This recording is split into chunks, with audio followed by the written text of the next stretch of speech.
As soon as Japan hopped on the car industry train, the American car companies have been losing mileage. Japan and many other countries have been very beneficial to American trade.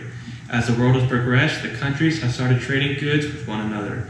Today, we continue to express how world trade affects us and our country on this 21st century edition of Economics UK. I'm Shavid Dumacher.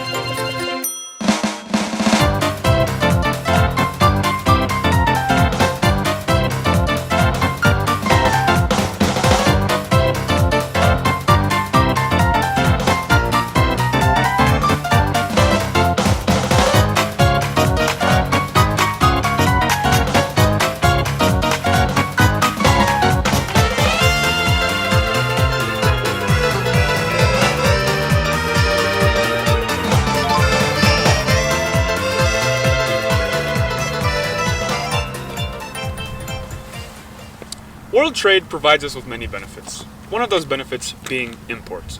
Imports allow us to have access to things that cannot be found or grown in our country.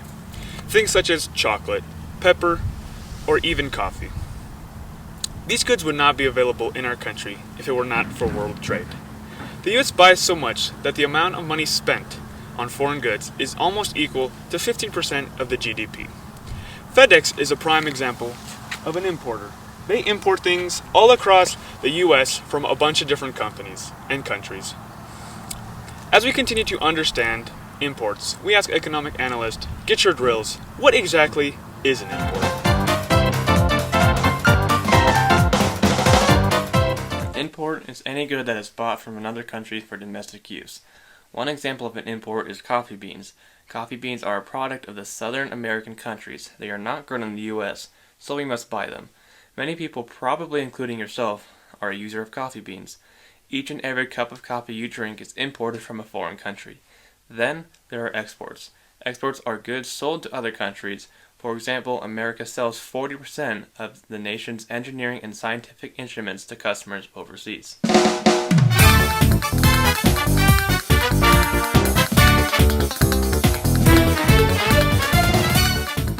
World trade provides us with many benefits. Do you know what those benefits are? Yes, exports and imports.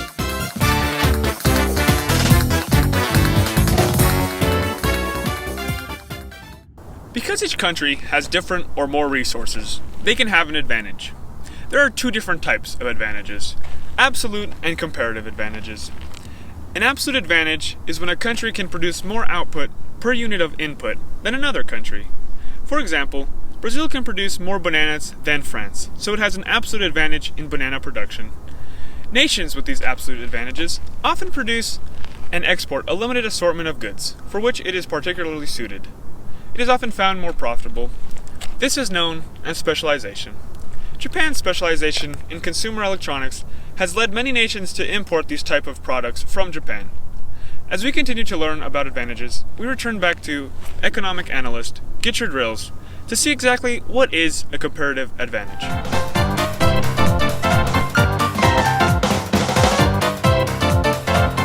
A comparative advantage is the ability of a country to produce a product at a lower opportunity cost than another country. An example of this is seen in the Beta company. They have a comparative advantage in the soybean production. Beta can produce almost the same amount as Alpha, but only half as much corn. By using its resources to only grow soybeans, Beta is just giving up the inefficient production of corn.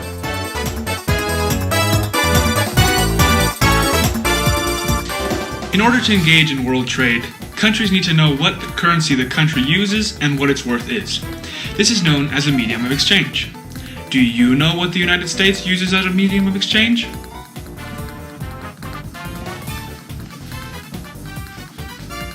Correct! The peso! You have to reshoot that. You said the wrong thing. It's not the peso, it's the dollar. Why? What do you mean it's a peso? No, it's the dollar. Marcus, you dumb donut. It's the dollar. Dude, what do you mean? It's always been the peso. The United States uses the dollar. What are you talking about? You dumb monkey Well, turns out I was wrong. It is actually the dollar. Perdón, Jesus. Well, let's go to economic analyst Vera Minerovich to see what does the United States and many other countries use as their medium of exchange.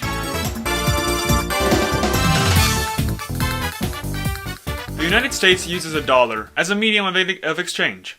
Mexico the peso, India the rupee, and Japan the yen.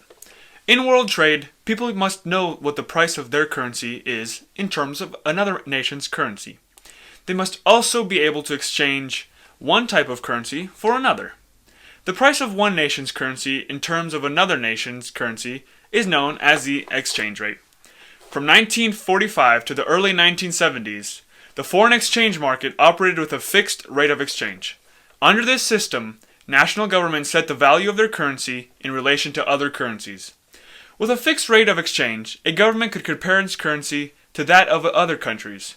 This was supported by the International Monetary Fund.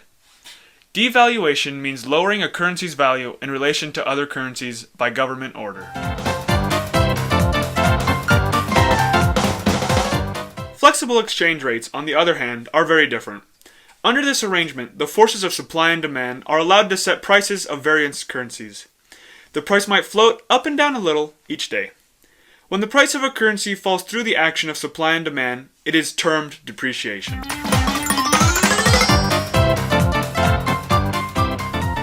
A currency exchange rate can have an important effect between the nation's balance of trade. The balance of trade is the difference between the value of the nation's exports and the value of the nation's imports. When the value of goods leaving a nation exceeds the value of those coming in, a positive balance of trade is said to exist. In this case, the nation is bringing in more funds as payments for goods than it is paying out, which would incur debt. A negative balance of trade exists when the value of goods coming into a country is greater than the value of those going out.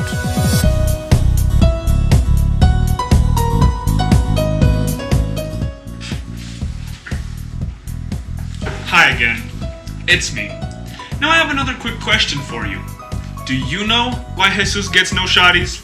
It's because he drives a lowered pickup truck that's never seen an ounce of dirt in its life.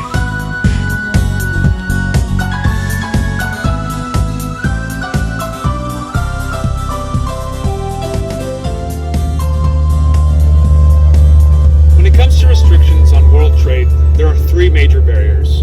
There are tariffs, quotas, and embargoes. There are two types of tariffs that can be applied to an import: a revenue tariff and a protective tariff. A revenue tariff is primarily used to raise government revenue without restricting imports significantly. Then there are protective tariffs. They're designed to raise the cost of imported goods, thereby protecting domestic producers.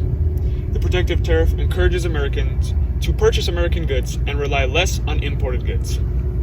Another barrier to world trade includes quotas. Quotas are an alternative method for restricting imports. An import quota usually restricts the number of units of a particular good that can be brought into the country. To provide more insight on barriers, here's economic analyst Richard Gross. Embargoes are complete restrictions on the import or export of a particular good. Often, embargoes are enacted for political reasons. For example, in 2003, an embargo was ordered against Syria for its support of terrorism. The pros and cons of trade restrictions are still often the subject of intense public debate. There are three main arguments against and for free trade. Against free trade includes worries about job security, national economic security, and infant industries. Arguments for free trade include improvised products, export industries, and specialized and comparative advantage.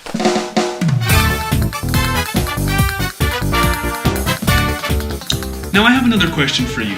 Do you know what the three major barriers/restrictions are on imports?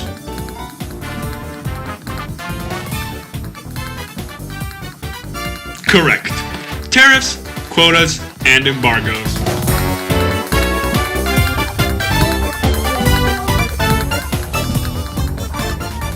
As international trade has increased, many countries have made different agreements. These agreements were made in hope of increasing free trade. An organization has been made to make decisions on import tariffs, the breaking down of trading barriers, and to make sure that every country is treated fairly. The World Trade Organization, or the WTO, tries to make sure that all trading is fair. The World Trade Organization is the world's largest trade agreement, currently with more than 100 member nations. The WTO has been working hard to break down trading barriers in agriculture.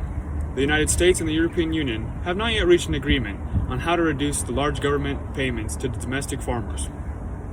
The WTO continues to work with them, trying to reach an agreement that both sides will agree on. Then, there are trade agreements that are made in different regions. More on this topic, we go to our economic analyst, Gitchard Rose.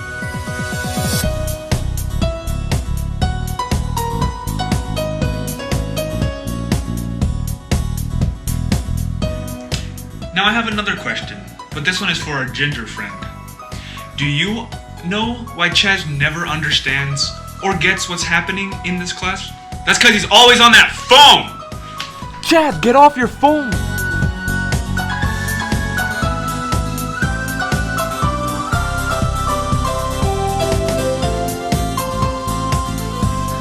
Regional trade agreements have been reached across the entire world trying to increase free trade.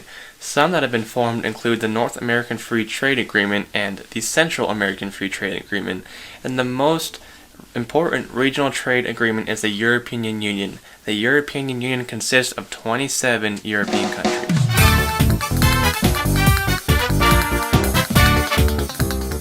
Now Jesus, this one is especially for you, because if you were paying attention, you would get this answer right, because it was just said. Now here's the question. Do you know what trade agreements have been established?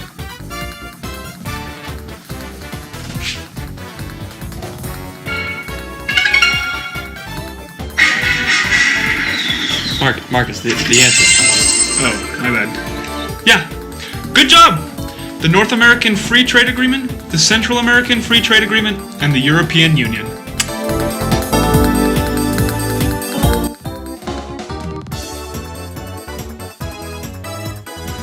Today we have learned how world trade affects the United States and its neighboring countries, how the government uses different methods to control trade, and how nations convert their different currencies in order to trade more easily with one another.